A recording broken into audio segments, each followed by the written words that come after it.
அண்மைச் செய்தியை பார்க்கிறோம். கூடுவாஞ்சேரி அருகே போராட்டத்தில் ஈடுபட்ட செவிலியர்கள் வலுக்கட்டாயமாக கைது செய்யப்பட்டுள்ளதாக அண்மை தகவல் வெளியாகி இருக்கிறது. கூடுதல் விவரங்களை செய்தியாளர் துஷால் வழங்க கேட்கலாம். துஷால், தற்போது செவிலியர்கள் வலுக்கட்டாயமாக கைது செய்யப்பட்டுள்ளதாக தகவல் வெளியாகி இருக்கிறது. விவரங்கள் என்ன? ராஜலட்சுமி, வணக்கம். மாலை முரசு தொலைக்காட்சி செய்தி எதிரொலியாக நேற்று மாலை செவிலியர்கள் போராட்டத்தில் நோயாளிகள் அவதிப்படுவதாகவும் ஆம்புலன்ஸ் கூட செல்ல முடியாத சூழல் ஏற்பட்ட நிலையில இது குறித்து நமது தொலைக்காட்சியில் பிரத்யேகமாக செய்தி வெளியிடப்பட்டது. குறிப்பாக தமிழ்நாடு மேம்பாட்டு செவிலியர்கள் சங்கம் தொடர்ந்து இன்றைய தினம் 6வது நாளாக போராட்டத்தில் ஈடுபட்டு வருகின்றனர்.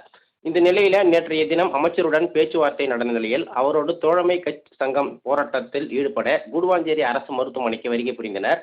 அப்போது இரு தரப்பினருக்கும், அதாவது செவிலியர் சங்கத்திற்கும் மற்ற தோழமை சங்கத்திற்கும் வாக்குவாதம் ஏற்பட்டு ஒரு கட்டத்தில் இருவரும் முட்டிக்கொள்ளும் அளவிற்கு சண்டை ஏற்பட்டது. இதனால் இரு தரப்பினரும் அங்கு குவிந்ததால பரபரப்பான சூழலானது நிலவியது.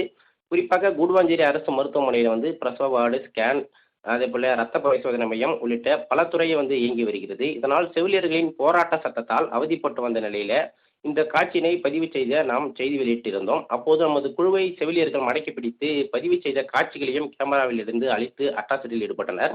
இந்த நிலையே தற்பொழுது நமது மாலை முரசு தொலைக்காட்சி செய்தி எதிரொலியாக போராட்டத்தில் ஈடுபட்ட நபர்களிடம் காவல்துறையினர் காலைய தினம் மருத்துவமனையில் நோயாளிகள் அவதிப்படுவதாகவும் போராட்டத்தை கைவிடுவதாகவும் தெரிவித்தனர். அதற்கு மறுப்பு தெரிவித்து காவல்துறையினர் முன்னரே கோஷங்களை எழுப்பி ஆர்ப்பாட்டத்தில் ஈடுபட்டனர். உடனடியாக தாம்பரம் துணை ஆணையர் பவன்குமார் ரெட்டி தலைமையிலான சுமார் 500க்கும் மேற்பட்ட போலீசார் அங்கு திரண்டு போராட்டத்தில் ஈடுபட்ட செவிலியர்களை வலுக்கட்டாயமாக கைது செய்து ஸ்ரீபெரும்புதூர் அடுத்த தனியார் திருமண மண்டபமான படப்பையில் அடைத்தனர்.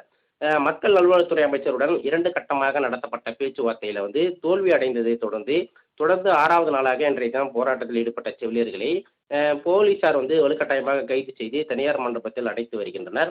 தற்பொழுது போராட்டக்காரர்கள் தமிழக அரசுக்கு எதிராகவும் அதே போல காவல்துறையினருக்கு எதிராகவும் கோஷங்களை எழுப்பி வருகின்றனர். இதனால் கூடுவாஞ்சேரி பேருந்து நிலையம் மற்றும் ஆரம்ப சுகாதார நிலையம் உள்ளிட்ட பகுதியில் தற்பொழுது ஒரு பரபரப்பான சூழலானது நிலவி வருகிறது. ராஜலட்சுமி.